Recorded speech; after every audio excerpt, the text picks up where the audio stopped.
சந்திரன் அருகில் சென்ற நம்ம ஆர்டிமிஸ் 2 குழு பாதுகாப்பாக பூமிக்கு திரும்பி விட்டார்கள்.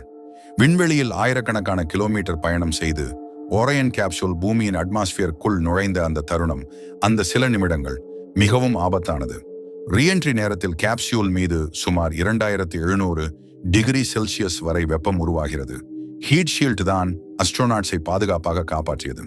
பின்னர் ட்ரோக் பாராசூட்ஸ் திறந்து, அதற்கு பிறகு 3 பெரிய மெயின் பாராசூட்ஸ் திறந்து கேப்சியூல் மெதுவாக கடலுக்கு இறங்க ஆரம்பித்தது. இறுதியாக பசிபிக் ஓஷனில் ஸ்பிளஷ்ட முன் ஆர்டெமிஸ் 2 குழு பாதுகாப்பாக பூமியை தொட்டார்கள். நாசா மற்றும் யுஎஸ் நேவி ரீகவரி டீம் வந்து ஒரியோன் கேப்சூல் ஐ திறந்து ஆஸ்ட்ரோநாட்ஸ் ஐ வரவேற்றார்கள். முழு உலகமும் அந்த தருணத்தை கொண்டாடியது. 50 ஆண்டுகளுக்கு பிறகு மனிதர்கள் மீண்டும் சந்திரனை சுற்றி வந்து புதிய விண்வெளி காலத்தை தொடங்கியுள்ளனர். இது ஆர்டிமிஸ் 2 அடுத்த இலக்கு. ஆர்டிமிஸ் 4 மூலம் மனிதர்கள் மீண்டும் சந்திரனில் காலடி. ஆச்சரியம்தானே? இன்னும் பல விண்வெளி தகவல்களுக்கு மறக்காம சப்ஸ்கிரைப் பண்ணுங்க.